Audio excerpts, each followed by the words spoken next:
Bonjour Reddit. Je m'appelle Jackson, et je suppose que je peux dire que j'ai su depuis longtemps que ma famille n'était pas normale. Depuis que je suis en âge de me souvenir, j'étais simplement là, un enfant né dans un foyer où les projecteurs brillaient uniquement sur ma sœur aînée, Savannah. Les différences dans la manière dont nous étions traités n'étaient pas subtiles, elles étaient énormes, flagrantes et impossibles à ignorer, même pour un enfant aussi jeune que moi. Savannah était la star dès le jour de sa naissance. Elle était la primogéniture, naturellement douée, comme mes parents ne se lassaient jamais de me le rappeler, destinée à la grandeur. Mes premiers souvenirs d'elle sont enveloppés d'images de ses réussites. Elle était toujours en avance à l'école, excellente dans toutes les matières. C'était le genre d'enfant que les professeurs adoraient. Elle recevait des prix pour sa présence parfaite, des trophées pour les concours d'orthographe, en grandissant un peu, d'innombrables bourses et reconnaissances. J'aimerais dire que j'étais fière d'elle, mais honnêtement, je la connaissais à peine. Pour moi, elle était cette figure intouchable que mes parents adoraient. Mes parents, appelons-les Lisa et Tom, n'ont jamais caché leur favoritisme. Ils comblaient Savannah d'éloges et d'affection, faisant tout un plat pour chaque petite chose qu'elle faisait. Pour chaque bon travail, j'entendais « Pourquoi tu ne peux pas être plus comme ta sœur ?»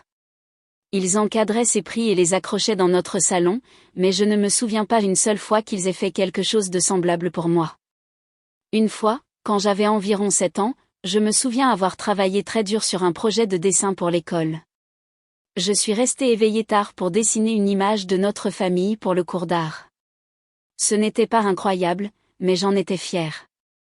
Je me souviens avoir couru vers ma mère, le tenant dans mes mains, en attendant qu'elle sourie ou, au moins, dise quelque chose d'agréable. Mais au lieu de cela, elle ne l'a même pas regardé. Elle l'a pris avec un bref « c'est joli » et l'a jeté sur une pile de papier. Plus tard ce jour-là, Savannah est rentrée à la maison avec un examen de mathématiques qu'elle avait réussi avec succès, et ma mère a pratiquement crié de joie. Elle l'a embrassée, l'a félicitée et a même appelé nos proches pour leur faire savoir à quel point Savannah était brillante. Ce projet d'art a fini à la poubelle une semaine plus tard. On ne m'a plus jamais posé de questions à ce sujet. Le favoritisme ne se limitait pas aux petites choses. Au fur et à mesure que nous avons grandi, il est devenu douloureusement clair que Savannah allait avoir toutes les opportunités entre les mains, tandis que je serais laissée à me débrouiller seule. Lorsque Savannah a eu des difficultés en mathématiques une année, mes parents ont engagé un tuteur. Ils l'ont installée dans une chambre calme, ont acheté tous les matériels dont elle pourrait avoir besoin et ont même réduit les dépenses familiales pour pouvoir payer ses leçons. Lorsque j'avais des difficultés à l'école, particulièrement en anglais, qui a toujours été difficile pour moi, mes parents me disaient simplement de faire plus d'efforts. Je n'ai jamais eu de tuteur. Lorsque je demandais de l'aide, ils m'ignoraient en disant « tu vas y arriver ». Ça faisait mal. Ça faisait très mal. Je ne comprenais pas pourquoi mes parents ne pouvaient pas voir que j'avais moi aussi besoin de soutien. Mais après un certain temps, j'ai cessé de demander. Quel était l'intérêt ? J'ai commencé à me replier sur moi-même, passant plus de temps seul dans ma chambre. J'ai commencé à construire mon propre petit monde, un monde où je pouvais ignorer la réalité de l'indifférence de ma famille. Le lycée est l'endroit où cela m'a vraiment affecté. À cette époque, il était évident pour tous que Savannah était sur une voie rapide vers le succès, tandis que moi, je flottais simplement. Mes notes étaient moyennes dans le meilleur des cas, et je n'étais pas particulièrement athlétique ou douée. Je ne brillais en rien, et je savais que mes parents étaient déçus. Ils avaient cessé de faire semblant de se soucier de mon avenir. Je me souviens d'une fois pendant ma dernière année de lycée, lorsque j'ai rapporté à la maison mon bulletin de notes. Je m'étais vraiment beaucoup investi ce semestre et j'avais réussi à obtenir principalement des B, ce qui était une grande amélioration pour moi. J'étais fière, même si ce n'était rien de spectaculaire aux yeux de Savannah. Je l'ai donné à ma mère, en espérant qu'elle me fasse au moins un geste d'approbation. Elle l'a regardé, a levé un sourcil et a dit « Eh bien, ce ne sont pas exactement tous des A, n'est-ce pas ?» Je me suis sentie brisée. J'avais fait beaucoup d'efforts et tout ce que j'ai obtenu a été un rappel que je ne serais jamais à la hauteur de Savannah.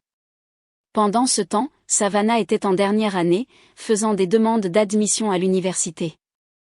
Mes parents étaient au-dessus de tout, l'aidant avec les demandes, l'emmenant à des visites guidées et se vantant constamment de ses réalisations à quiconque voulait l'entendre. Il s'asseyait à table pour discuter de son avenir comme si c'était la chose la plus importante au monde. Je m'asseyais là, invisible, mangeant en silence, ayant l'impression de ne même pas exister. Quand le moment est venu de faire ma demande d'admission à l'université, je n'avais aucune idée de ce que je faisais. Mes parents ne m'ont pas aidé. Ils ne m'ont pas emmené visiter des universités et ne m'ont pas aidé avec mes demandes. C'était comme s'ils avaient mis tout ce qu'ils avaient en Savannah et qu'il ne leur restait plus rien pour moi. J'ai fait des demandes d'admission dans quelques universités d'État par moi-même, pensant que c'était le mieux que je pouvais espérer. Un jour, j'ai entendu mes parents parler. Ma mère a dit quelque chose comme « Je ne vois tout simplement pas Jackson aller quelque part. Il n'est pas comme Savannah. » Mon père était d'accord, disant qu'ils ne pouvaient pas gaspiller leurs ressources sur quelqu'un qui n'avait pas d'avenir clair. Ça a fait plus mal que je ne peux le décrire. C'était comme s'ils avaient décidé que j'étais une cause perdue, quelqu'un dans lequel il ne valait pas la peine d'investir. Savannah, bien sûr, est entrée dans l'université de ses rêves, une université prestigieuse qui coûtait une fortune. Mes parents ont tout payé, les frais de scolarité, les livres, même un appartement près du campus. Lorsque j'ai intégré une université communautaire locale, ils ne l'ont même pas reconnue. Ils m'ont dit que je devrais payer mon propre chemin. Alors, j'ai contracté des prêts et j'ai travaillé à temps partiel pour couvrir mes dépenses. Vivre seul a été à la fois libérateur et déchirant. Pour la première fois, je n'avais pas à supporter le rappel constant que j'étais moins que ma sœur, mais cela m'a aussi fait réaliser à quel point ma famille se souciait peu de moi. Ils rendaient visite à Savannah régulièrement, lui apportaient des cadeaux et l'emmenaient dîner.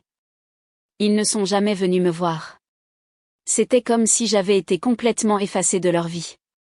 Pendant ma 2e année d'université, j'ai essayé de communiquer avec eux, en espérant que les choses pourraient changer. J'ai appelé ma mère un jour pour lui demander si elle voulait déjeuner. Elle m'a dit qu'elle était trop occupée à aider Savannah sur un projet. J'ai essayé de nouveau quelques semaines plus tard, en les invitant à une exposition d'art à laquelle je participais. Mon père m'a refusé, disant qu'ils avaient d'autres engagements. Ces engagements se sont avérés être une escapade de week-end avec Savannah. À ce stade, j'avais cessé d'attendre quoi que ce soit d'eux. J'avais appris à me débrouiller seule, à créer mon propre système de soutien auprès d'amis et de mentors. Mais le ressentiment persistait, un rappel constant de tout ce qu'ils m'avaient refusé simplement parce que je n'étais pas Savannah. Après un certain temps, j'ai commencé à sentir que ma vie était au point mort. Même si j'assistais à l'université communautaire, ce n'était pas ce que je voulais vraiment. Mon vrai rêve ? Aller au Royaume-Uni pour l'université. Je ne sais même pas comment ça a commencé, mais à un moment donné, je suis devenue obsédée par l'idée d'étudier à l'étranger. Je passais des heures en ligne à lire sur les universités, la culture et toute l'expérience de vivre dans un nouveau pays. Cela ressemblait à un nouveau départ, un endroit où personne ne connaissait Savannah ou mes parents ou la comparaison constante. Mais je connaissais aussi le seul obstacle évident et énorme qui se dressait sur mon chemin, l'argent. Demander de l'aide financière à mes parents était hors de question. Ils avaient douloureusement clairement indiqué que toutes leurs ressources étaient réservées à Savannah. Je pouvais imaginer l'expression sur le visage de ma mère si j'avais laissé entendre que j'avais besoin d'aide pour aller au Royaume-Uni. Elle se moquerait probablement, ou pire encore, elle me lancerait un regard noir et me dirait d'être réaliste. Et mon père secourait la tête, me rappelant qu'ils avaient déjà beaucoup donné à ma sœur. Mais il y avait une personne que je pensais pouvoir comprendre, ma tante Alice. La tante Alice était la sœur cadette de ma mère, et elle était une sorte de mouton noir dans la famille. Elle ne s'était jamais mariée, avait voyagé à travers le monde à sa guise et ne se souciait pas beaucoup des attentes familiales appropriées. En grandissant, elle avait toujours été ma parente préférée. Elle était amusante, particulière et m'écoutait vraiment lorsque je lui racontais mes intérêts ou mes frustrations. Elle ne me rejetterait pas comme le faisaient mes parents. La tante Alice me traitait comme si j'avais de l'importance. Cependant, communiquer avec elle n'a pas été une décision facile.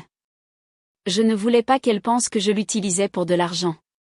Mais telle que je le voyais, elle était mon seul espoir de réaliser ce rêve. Un samedi, après avoir lutté contre moi-même pendant des jours, je l'ai finalement appelée et lui ai demandé si nous pouvions nous voir.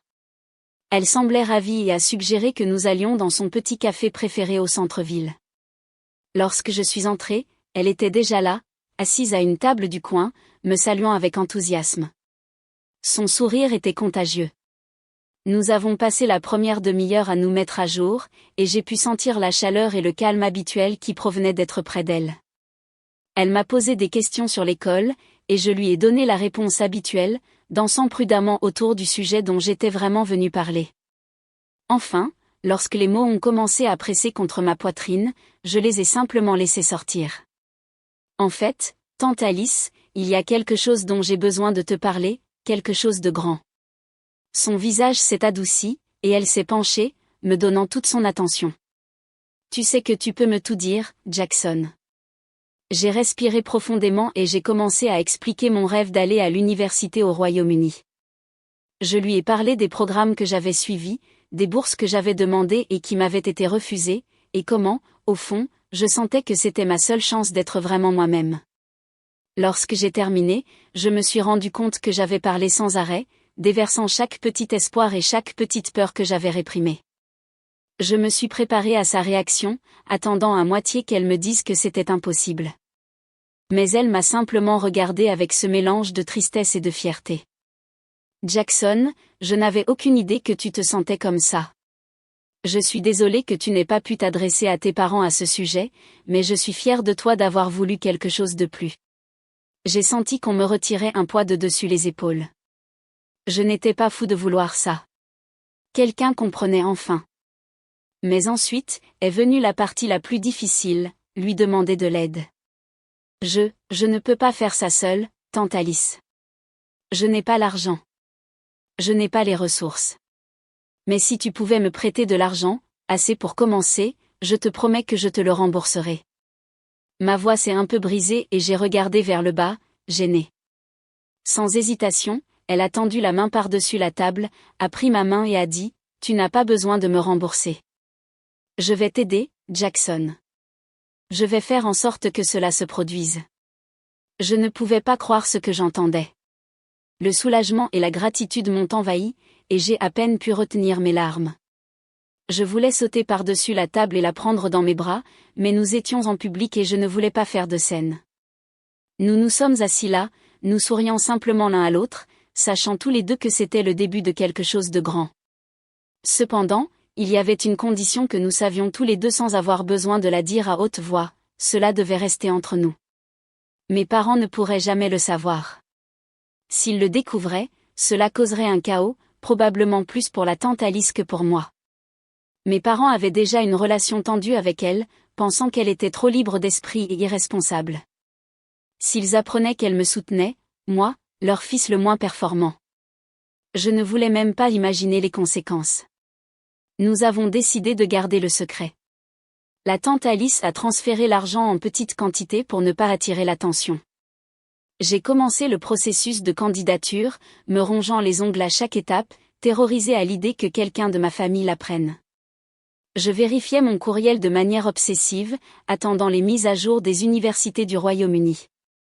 Et enfin, après ce qui a semblé une éternité, j'ai reçu une lettre d'acceptation de l'une de mes universités préférées. J'avais été acceptée. Le dire à la tante Alice a été le meilleur moment de ma vie. Nous nous sommes retrouvés chez elle et je lui ai montré la lettre d'acceptation. Elle m'a serré si fort dans ses bras, disant comme elle était fière. « C'est ton opportunité, Jackson, a-t-elle dit, les yeux brillants. Tu vas te faire une vie là-bas. » Au fur et à mesure que l'été approchait, la réalité de mon départ m'a frappée. Je ne pouvais pas simplement me lever et disparaître sans le dire à mes parents. Alors, je leur ai dit que j'avais été acceptée dans un programme d'échange. Ils ne se sont à peine intéressés, ce qui m'a fait mal, mais au moins, cela les a empêchés de poser trop de questions. Mon père a simplement dit, « Bien pour toi, mon fils », avant de retourner à son journal. Quelques semaines avant mon départ, la tante Alice a organisé une petite fête d'adieu privée pour moi.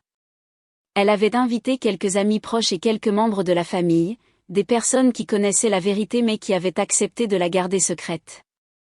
La soirée a été pleine de rires, de câlins, et, pour la première fois, d'une véritable joie pour mon avenir. La meilleure amie de ma tante, une femme nommée Carole, m'a pris à part à un moment donné et m'a dit « Tu sais que tu as une bonne tante ici. Ne l'oublie jamais. Je n'avais pas besoin qu'on me le rappelle. Je savais combien j'étais chanceux. Le jour où j'ai pris l'avion a été surréaliste. J'avais fait mes valises, prêt à entrer dans une vie qui était enfin la mienne. La tante Alice m'a conduit à l'aéroport. Alors que nous nous embrassions pour nous dire au revoir, j'ai pu la sentir trembler. Elle a murmuré, « Vis pour toi-même, Jackson. Ne regarde pas en arrière. » Je lui ai promis que je le ferais. Lorsque l'avion a décollé, j'ai regardé par la fenêtre, voyant la ville où j'avais grandi disparaître en dessous. Je laissais derrière moi une vie d'abandon et de ressentiment, et je me dirigeais vers un avenir que j'avais construit de mes propres mains, enfin, avec l'aide de la tante Alice aussi. Je n'allais pas seulement étudier, je réclamais ma propre vie. La vie au Royaume-Uni a été tout ce que j'avais espéré. Je me suis sentie libérée, comme si je devenais enfin ma propre personne, loin des attentes étouffantes et des comparaisons constantes à la maison. Je restais en contact avec la tante Alice toutes les semaines, l'appelant pour partager des mises à jour et la remercier infiniment de m'avoir donné cette opportunité. Mes notes étaient bonnes, je me faisais des amis et j'avais même commencé à penser à des stages possibles. Pour la première fois, j'étais optimiste quant à l'avenir. Mais, bien sûr, cela ne pouvait pas durer éternellement. Environ 6 mois après mon séjour à l'étranger, j'ai reçu un appel de Savannah. J'ai été surpris, c'est le moins qu'on puisse dire. Savannah ne m'appelait jamais. Nos conversations avaient toujours été courtes et consistaient surtout à ce qu'elle me rappelle ses succès. Sa voix était aussi trop joyeuse, ce qui semblait étrange. Elle a posé toutes ces questions étranges, comme « Comment va l'école ? La tante Alice t'aide toujours ?» J'ai esquivé les questions du mieux que j'ai pu, les gardant polies mais vagues. Quelque chose dans cet appel ne m'a pas plu, mais je l'ai ignoré, pensant qu'elle essayait peut-être simplement d'être gentille pour une fois. Je ne savais pas que ce n'était que le début de quelque chose de beaucoup plus sinistre. Environ une semaine plus tard, j'ai reçu un courriel frénétique de la tante Alice. Elle venait d'avoir des nouvelles de ma mère, qui s'était déchaînée sur la façon dont j'avais trahi la famille. Selon ma mère, Savannah avait des preuves que j'avais partagé des secrets commerciaux familiaux personnels avec la tante Alice en échange de son soutien financier. C'était une absurdité, bien sûr. La tante Alice ne se souciait même pas des affaires de mes parents, elle voulait simplement me voir réussir. Mais peu importe. D'une manière ou d'une autre, Savannah avait déformé toute la situation. J'ai appelé la tante Alice immédiatement, le cœur battant fort. Elle semblait sous le choc, me disant comment mes parents l'avaient contactée, furieux et exigeant de tout savoir. Ils l'avaient accusée de me manipuler, de m'utiliser pour recueillir des informations sur leurs finances et leurs affaires personnelles. J'étais sous le choc. La tante Alice m'a assuré qu'elle ne croyait rien de tout cela, mais elle était inquiète. Tes parents sont sérieux, Jackson. Ils parlent de te couper complètement, m'a-t-elle prévenu. La pire partie ? Savannah les avait d'une manière ou d'une autre convaincus que j'avais nourri la tante Alice d'informations familiales privées en échange d'argent. Elle avait même fabriqué des messages qui semblaient indiquer que j'avais divulgué des secrets familiaux. Je ne savais pas comment elle avait réussi, mais connaissant Savannah, elle avait probablement tout fait pour que cela semble réel. Mes parents, qui ne m'avaient jamais donné le bénéfice du doute, l'ont immédiatement cru. Pour eux, j'étais déjà coupable. Je n'ai pas eu de nouvelles de mes parents pendant des jours, ce qui n'a fait qu'alimenter mon anxiété. Finalement, j'ai décidé de les appeler moi-même, désespéré de laver mon nom.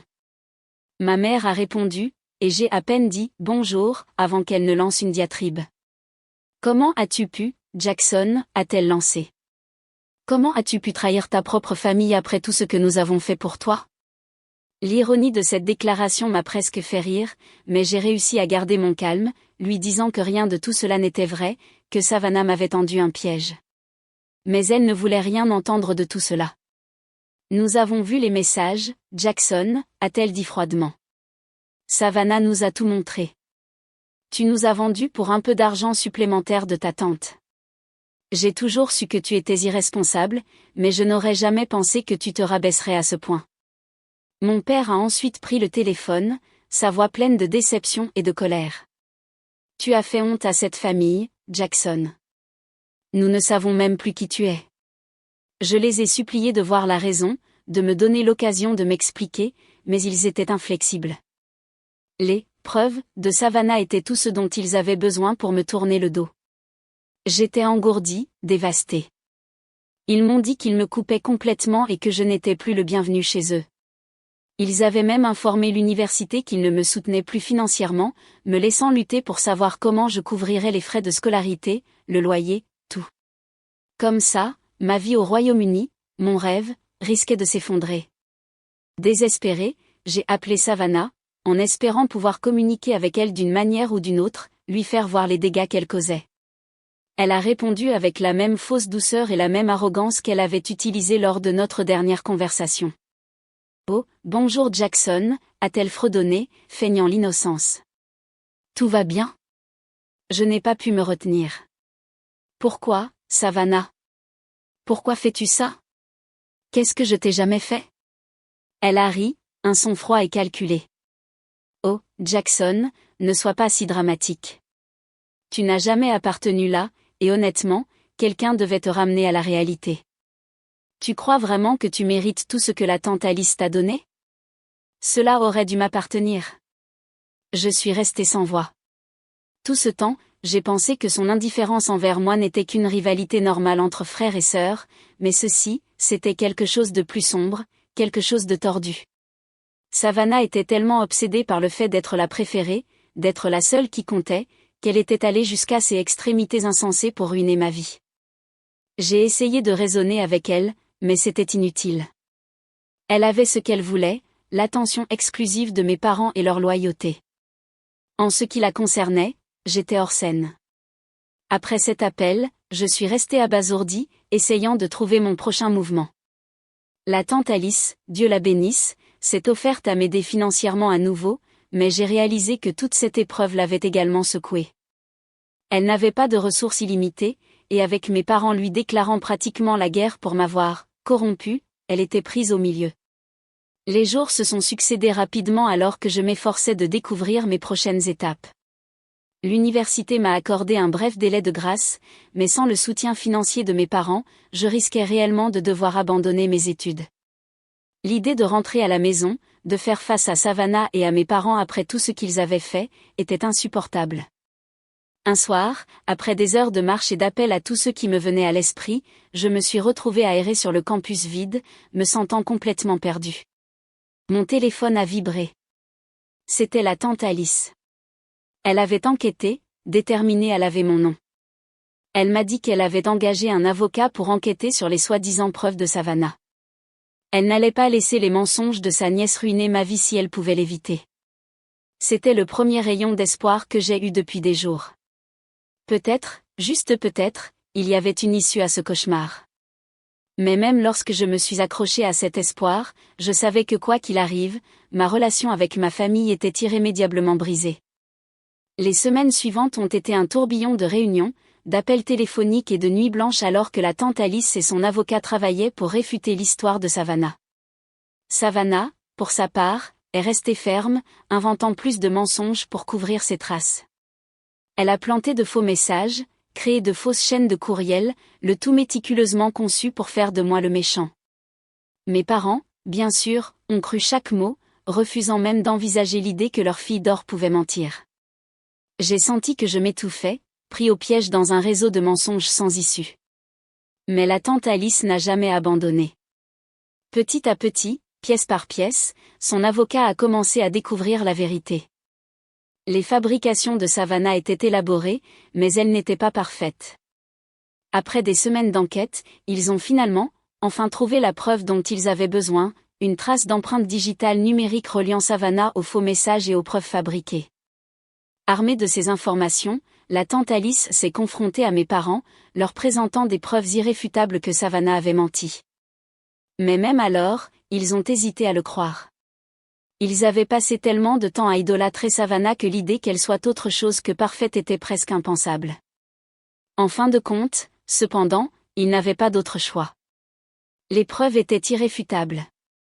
Ma mère m'a appelée, sa voix creuse, s'excusant, mais pas vraiment désolée. Nous avons fait une erreur, Jackson. Je ne sais pas quoi dire. Elle ne semblait pas dévastée, seulement mal à l'aise, comme si tout ce gâchis était plus une gêne qu'une trahison. Mon père a été encore plus froid. Il a admis qu'ils avaient commis une erreur, mais a rapidement essayé de changer la faute, en disant « Tu aurais dû venir nous voir. Si tu n'avais pas gardé de secret, cela ne serait pas arrivé. » Il n'y a pas eu de véritables excuses, aucun remords pour la douleur qu'ils avaient causée, seulement un sentiment de malaise parce que leur vie avait été perturbée. Savannah n'a même pas reconnu ce qu'elle avait fait. En ce qui la concernait, j'étais toujours le problème. Mes parents ont balayé tout cela sous le tapis, déterminés à maintenir l'illusion d'une famille parfaite. Ils n'ont jamais raconté à personne ce qui s'était passé, et Savannah n'a subi aucune conséquence réelle. Ils la voyaient toujours comme la fille d'or, leur étoile, tandis que moi, j'étais simplement là, une pensée tardive.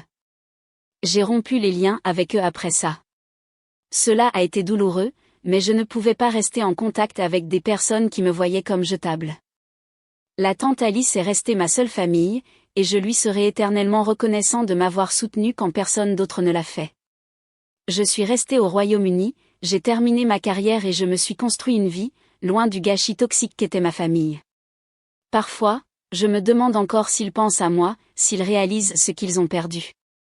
Mais ensuite, je me rappelle que j'ai construit quelque chose de mieux par moi-même, une vie où je suis enfin apprécié pour ce que je suis, pas comme une ombre du succès de quelqu'un d'autre. Après mon éloignement de mes parents, la tante Alice m'a accueilli sans hésitation. J'ai emménagé dans sa maison chaleureuse et désordonnée à la périphérie d'un petit village, et cela ressemblait plus à un refuge sûr qu'à tout autre endroit où j'avais vécu auparavant. Ce n'était rien de grandiose, juste un petit endroit de 2 pièces rempli d'antiquités particulières et de piles de livres qu'Alice avait collectionnés au cours de ses nombreuses années de voyage. Mais pour moi, c'était parfait. Vivre avec elle a été une bouffée d'air frais. Il n'y avait aucun jugement, aucune comparaison, seulement une acceptation tranquille. Pour la première fois, j'ai senti que je pouvais simplement exister. La tante Alice respectait mon espace, m'a donné le temps de tout traiter, et, progressivement, j'ai commencé à me sentir moi-même à nouveau. Quelques semaines après mon installation, nous avons passé une soirée qui a tout changé. C'était une de ces soirées tranquilles. Nous étions assis dans son salon, en train de prendre le thé, en train de parler de rien en particulier. Soudain, elle s'est tournée vers moi, les yeux sérieux. « Jackson, il y a quelque chose que j'ai besoin de te dire. Quelque chose que j'aurais probablement dû te dire il y a longtemps. » Je me suis assis, soudainement alerte. Il y avait un poids dans sa voix que je n'avais jamais entendu auparavant. Elle a respiré profondément, regardant ses mains avant de commencer. « Il y a une raison pour laquelle ton père a toujours été si dur avec toi. Ce n'est pas juste, et ce n'est pas bien, mais cela remonte à notre enfance. » J'étais confus. Qu'est-ce que son enfance avait à voir avec la façon dont mon père me traitait ? Tu sais que ton père et moi n'avons pas toujours été aussi distants, a-t-elle dit. Quand nous étions plus jeunes, nous étions proches, ou du moins, je le pensais. Mais les choses ont changé lorsque j'ai commencé à bien réussir à l'école.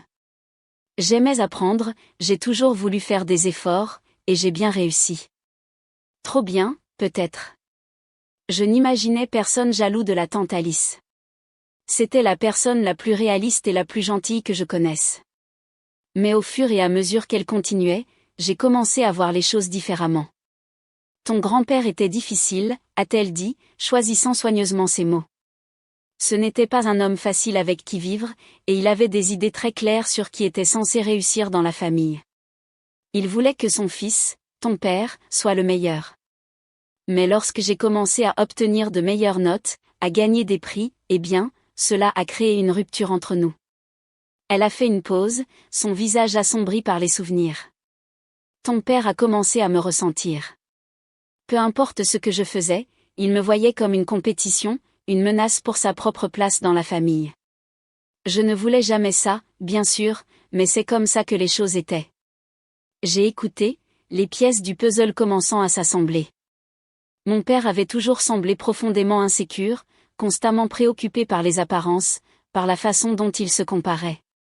Je n'avais jamais compris pourquoi il était si obsédé par le succès et la perfection, mais entendre Alice parler de son père a fait que tout prenait du sens. Il ne m'a jamais pardonné de l'avoir éclipsé, a-t-elle poursuivi. Pour lui, j'étais l'intelligente, celle qui obtenait tout ce qu'elle sentait mériter.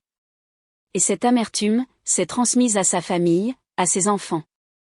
Elle m'a regardé, les yeux pleins de tristesse.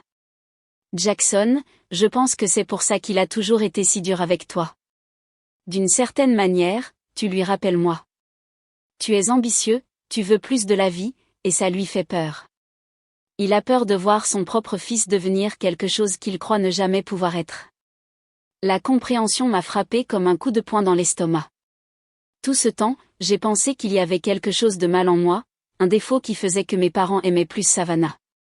Mais il ne s'agissait pas de moi du tout. Il s'agissait des insécurités de mon père, de ses problèmes non résolus avec sa propre famille. Je ne faisais pas que rivaliser avec Savannah, je me battais contre des décennies d'histoire familiale, de ressentiment et de rivalité qui n'avaient rien à voir avec moi. J'ai ressenti une vague de colère et de soulagement, des émotions qui tourbillonnaient dans un mélange confus. Ce n'était pas juste, mais au moins, c'était une explication. Au moins, maintenant je comprenais. Au cours des jours suivants, la tante Alice s'est de plus en plus ouverte. Elle m'a raconté des histoires sur son enfance, sur la façon dont mon père avait toujours été désespéré d'obtenir l'approbation. Elle m'a raconté comment il avait eu des difficultés à l'école, comment son père l'avait réprimandé pour ne pas être à la hauteur de ses attentes. Elle a même partagé une partie de sa propre culpabilité, admettant qu'elle avait parfois minimisé ses réalisations simplement pour maintenir la paix. Je voulais qu'il sente qu'il était suffisant, a-t-elle dit un soir. Mais peu importe ce que je faisais, je ne pouvais pas mettre de côté la jalousie. C'est devenu toute son identité. En entendant tout cela, j'ai ressenti un étrange mélange de sympathie et de ressentiment. Je pouvais voir pourquoi mon père était comme il était, mais cela n'excusait pas la façon dont il me traitait. Et savoir qu'il avait laissé ses propres insécurités empoisonner notre relation, c'était quelque chose que je ne pensais pas pouvoir jamais pardonner. Vivre avec la tante Alice a été une expérience réparatrice, mais elle a aussi été révélatrice de manière que je n'avais pas attendue.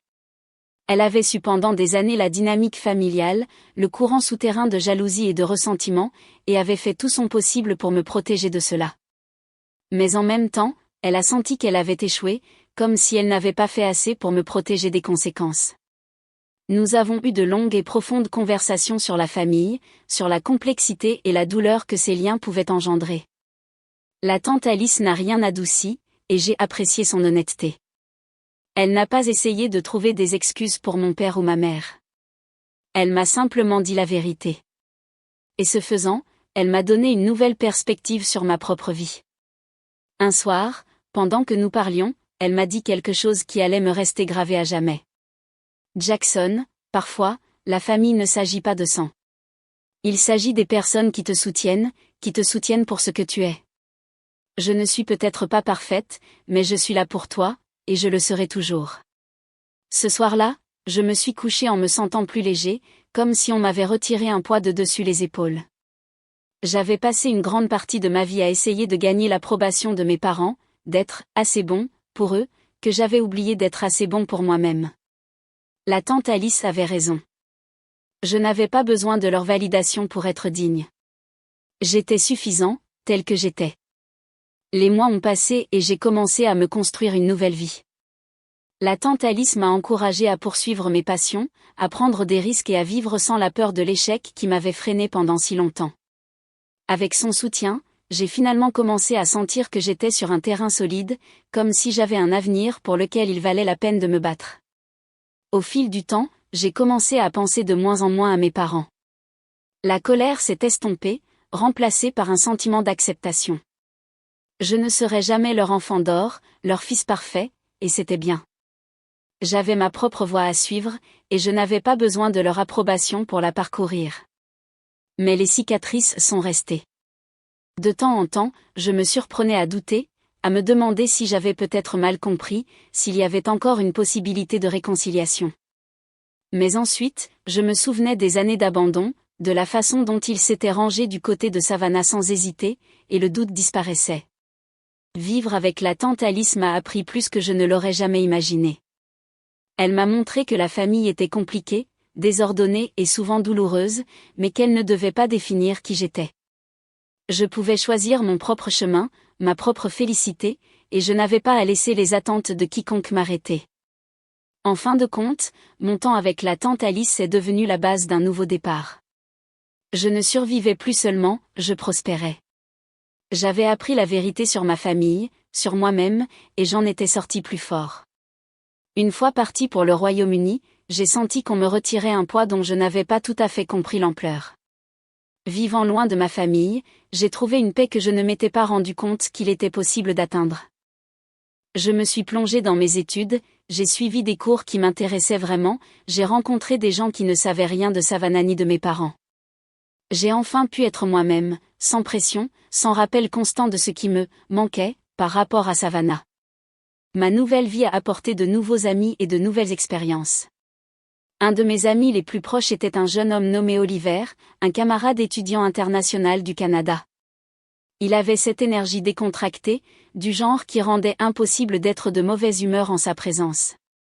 Oliver ne se souciait pas des notes, du statut ou des attentes familiales, il était simplement heureux.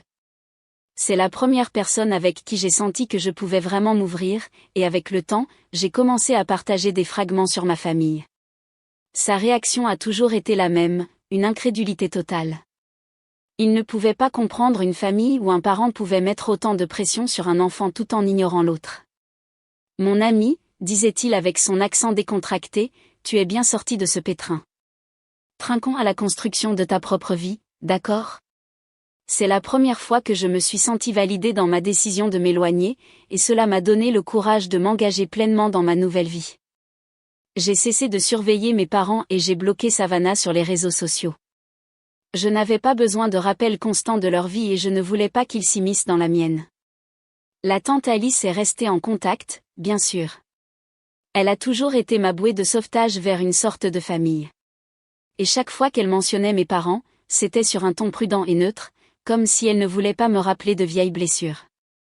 Au fur et à mesure que les mois se sont transformés en années, je me suis retrouvée à devenir quelqu'un de nouveau. J'ai excellé dans mes cours, et très bientôt, je faisais un stage dans une firme respectée. Ma superviseure, Margaret, était une puissance en finance. Elle était franche, perspicace et avait une tolérance zéro pour les bêtises. Mais elle a aussi été la mentor la plus encourageante que j'ai jamais eue. Margaret m'a poussé de manière non enracinée dans le jugement ou la comparaison. Avec elle, je me suis senti soutenue et mis au défi d'une manière que je n'avais jamais connue auparavant. Jackson, disait-elle, tu as le cerveau pour cette industrie. Ne doute pas de toi. Ces mots ont compté plus pour moi que je ne pouvais l'exprimer. Son mentorat m'a donné une confiance que je n'avais jamais eue sous le regard critique de mon père. La vie n'était pas parfaite, mais elle était mienne. J'avais construit un petit groupe d'amis très unis, j'avais développé une passion pour ma carrière et je me suis retrouvée à planifier un avenir qui n'incluait pas de retourner en courant vers mes parents à la recherche de validation. J'étais libre. Enfin libre des fantômes des attentes de ma famille. 3 ans se sont écoulés comme un tourbillon. J'ai obtenu mon diplôme avec mention et j'ai obtenu un poste dans l'une des principales entreprises de Londres. Ma vie était tout ce que j'avais toujours espéré, et j'avais l'impression d'avoir enfin échappé aux ombres de mon passé. Le Royaume-Uni se sentait comme chez moi maintenant, et je pensais à peine à ma famille aux États-Unis. C'était comme si cette partie de ma vie s'était estompée en arrière-plan, un souvenir que je n'avais pas besoin de revisiter. Puis, de nulle part, j'ai reçu un courriel de ma mère. Je suis restée à regarder son nom dans ma boîte de réception, ressentant une vague d'émotions contradictoires. Je n'avais pas eu de nouvelles d'elle depuis des années, et voir son nom m'a apporté une avalanche de souvenirs que je pensais avoir enterrés. Le courriel était bref et direct. Elle disait que l'entreprise familiale était en difficulté et qu'elle avait besoin de mon aide. Elle n'a même pas demandé comment j'allais ou si j'étais ouvert à la discussion. Tout concernait l'entreprise. Une partie de moi voulait supprimer le message sans répondre. Après tout ce qu'ils m'avaient fait subir, pourquoi devrais-je bouger le petit doigt pour les aider ? Mais la curiosité a pris le dessus. J'ai répondu par une seule ligne, de quelle aide avez-vous besoin ? Elle a répondu en quelques minutes, comme si elle attendait. Elle a expliqué que l'entreprise était en déclin depuis quelques années. Apparemment, Savannah la gérait depuis son diplôme, mais les choses ne se passaient pas bien. Ils avaient perdu d'importants clients, les dépenses étaient hors de contrôle et leur réputation avait été ternie. Elle ne l'a pas dit ouvertement, mais il était clair qu'ils étaient désespérés. Selon ses termes, ils avaient besoin de quelqu'un avec des « idées nouvelles » pour aider à changer les choses. Elle s'est assurée de dire qu'ils avaient entendu dire que j'avais réussi en finance, comme s'ils m'avaient surveillé tout ce temps. Je n'ai pas pu m'empêcher de ressentir un peu de satisfaction, un sentiment que peut-être, ils avaient enfin vu ma valeur. Mais en même temps, une voix persistante me rappelait tout ce qu'ils m'avaient fait subir. Se souciaient-ils vraiment de moi, ou était-ce juste une bouée de sauvetage, un dernier recours parce qu'ils n'avaient plus à qui se tourner? J'ai appelé la tante Alice ce soir-là, ayant besoin de son point de vue. Elle a écouté en silence pendant que j'expliquais la situation, sans interrompre jusqu'à ce que j'aie terminé. Eh bien, a-t-elle dit après une pause, il semble qu'il se soit mis dans une impasse. Mais Jackson, tu ne leur dois rien. Pas après la façon dont ils t'ont traité. Ses paroles ont résonné. Elle avait raison. Je ne leur devais rien. Mais une partie de moi voulait encore faire mes preuves, leur montrer de quoi j'étais capable, même s'ils ne le méritaient pas. Après avoir lutté contre moi-même pendant quelques jours, j'ai décidé au moins de les écouter. J'ai accepté un appel vidéo, plus par curiosité que pour toute autre raison. Le visage de ma mère est apparu à l'écran, paraissant plus âgé, usé. Mon père était à ses côtés, l'expression dure, comme s'il gardait encore une certaine rancune qu'il ne pouvait pas lâcher. Savannah était absente, ce qui m'a semblé intéressant. Jackson, a commencé ma mère, sur un ton doux mais tendu, nous avons besoin de ton expérience. C'était étrange de l'entendre me parler ainsi. Je ne l'avais jamais entendu utiliser des mots comme « expérience » en parlant de moi. Ils ont expliqué la situation en détail. L'entreprise perdait de l'argent, les employés partaient et les dettes s'accumulaient. Apparemment, Savannah avait été dépassée, prenant des décisions risquées qui s'étaient avérées contre-productives, et maintenant ils en payaient le prix. J'ai écouté, disant peu de choses. Quand ils ont terminé, ma mère m'a regardé avec une expression que je n'ai pas pu déchiffrer. Alors, qu'est-ce que tu penses? J'ai pris un moment avant de répondre. Je pense qu'ils auraient dû faire appel à moi il y a longtemps. Ils ont bougé mal à l'aise, évitant mon regard. Mon père s'est éclairci la gorge, clairement mécontent de ma franchise. Mais je m'en suis fichu. Pour une fois, j'avais le pouvoir, et c'était une sensation enivrante. Finalement, j'ai accepté d'examiner leurs finances, mais j'ai clairement indiqué que je le ferais à mes conditions. Si j'aidais, j'aurais le contrôle total des décisions. Ils ont accepté à contre-cœur et, en quelques jours, j'examinais les registres de l'entreprise, découvrant des années de mauvaise gestion. Plus j'enquêtais, plus il devenait clair que Savannah avait été complètement dépassée. Elle avait pris des décisions impulsives, pris des raccourcis et aliéné les clients. Des fichiers entiers manquaient, des informations critiques qu'elle n'avait pas correctement documentées. C'était un désastre qui prendrait des mois à réparer. Mais une partie de moi était déterminée à le faire, ne serait-ce que pour leur montrer ce qu'ils avaient négligé. J'ai travaillé tard dans la nuit, élaborant une stratégie pour les sortir du rouge et stabiliser l'entreprise. Ce fut un travail épuisant, mais je me suis retrouvée étonnamment impliquée. Je voulais réussir, non pas pour eux, mais pour moi-même. C'était l'occasion de montrer de quoi j'étais capable.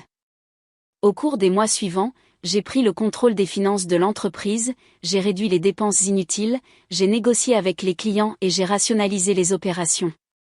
J'ai demandé des faveurs, j'ai contacté des relations et j'ai fait tout ce qui était en mon pouvoir pour changer les choses. Lentement mais sûrement, j'ai commencé à voir des résultats. Mes parents étaient reconnaissants, mais c'était une sorte de gratitude vide. Il n'y a pas eu d'excuses, ni de reconnaissance du passé, seulement une compréhension tacite qu'ils avaient besoin de moi. Savannah, j'ai appris, avait démissionné de son poste. Elle a complètement disparu de la scène, ne voulant pas faire face à la réalité de ses échecs. D'une certaine manière, je l'ai compatissante, mais je n'ai pas pu nier la satisfaction d'occuper sa place, de montrer à mes parents que j'étais plus que ce qu'ils m'avaient jamais reconnu. Quand j'ai terminé, l'entreprise était de nouveau sur la voie de la réussite. J'avais fait ce qu'on m'avait demandé et plus encore. Et puis, avec un sentiment d'achèvement, je me suis retirée. Je leur ai remis les rênes, en précisant que j'en avais terminé, que c'était la dernière fois que j'obtiendrais leur aide. Pendant que je faisais mes bagages, prêt à retourner à ma propre vie, ma mère s'est approchée de moi. Pour la première fois, elle m'a regardé avec quelque chose qui ressemblait à un véritable remords. « Merci, Jackson », a-t-elle dit à voix basse. Je sais que nous n'avons pas toujours été justes avec toi. C'était le plus près que j'ai été d'une excuse. Et même si ce n'était pas suffisant, c'était quelque chose. Je lui ai fait une brève inclination de tête, ressentant un étrange mélange de soulagement et de tristesse. C'était tout, la fin du chemin avec ma famille. Je suis partie ce jour-là en sachant que j'avais fait tout ce que je pouvais. Je m'étais prouvé à moi-même, non seulement à eux, mais à moi-même. Et alors que je m'éloignais, j'ai ressenti un sentiment d'achèvement, une paix qu'il m'avait fallu des années pour atteindre. Pour la première fois, j'étais libre. Après tout ce que j'avais fait pour sauver l'entreprise de ma famille, je pensais que je pourrais ressentir une forme d'accomplissement ou de paix, mais à la place, je me suis sentie épuisée. Je leur avais donné des mois de ma vie, j'avais mis tout ce que j'avais pour changer les choses, et pourquoi ? Il n'y a pas eu d'excuses, ni de gratitude authentique, seulement un répit temporaire dans une relation qui était brisée depuis que je me souviens. Quelques mois après que j'eus laissé l'entreprise entre leurs mains, mon téléphone a recommencé à sonner. C'était ma mère, qui appelait et laissait des messages sur la façon dont les choses avaient empiré à nouveau. Apparemment, sans ma supervision constante, l'entreprise revenait à ses vieilles habitudes. Lorsque je n'ai pas répondu, les messages sont devenus plus insistants. Puis mon père a commencé à appeler, ses messages frustrés, comme si j'étais d'une manière ou d'une autre obligée de tout laisser tomber et de réparer ses erreurs une fois de plus. Après plusieurs semaines de cela, j'ai finalement répondu. La voix de ma mère était tendue, un mélange de désespoir et d'irritation. Jackson, nous avons besoin que tu reviennes. Les choses vont très mal et nous ne pouvons pas nous en sortir sans toi. J'ai respiré lentement et profondément, me stabilisant. Maman, je ne reviendrai pas. Il y a eu un silence au bout du fil, comme si elle ne pouvait pas comprendre ce que je venais de dire. Mais, après tout ce que nous avons fait pour toi. Tout ce que vous avez fait pour moi. J'ai ri, un son amer qui l'a prise par surprise. Maman, soyons honnêtes. Tu n'as jamais été là pour moi. Pas quand j'étais enfant, pas quand j'avais besoin de soutien, et certainement pas quand Savannah m'a tendu un piège et que vous m'avez tous les deux mis dehors sans hésiter. Elle a commencé à bégayer, essayant de trouver une excuse, une explication quelconque. Jackson, c'était un malentendu. Nous étions justes. Vous avez choisi Savannah par-dessus moi, à chaque fois, sans hésiter, les jeux interrompus. Et la seule personne qui m'ait vraiment soutenue, c'est ma tante Alice. Elle est la seule raison pour laquelle je suis arrivée aussi loin. Donc non, je ne vous dois rien.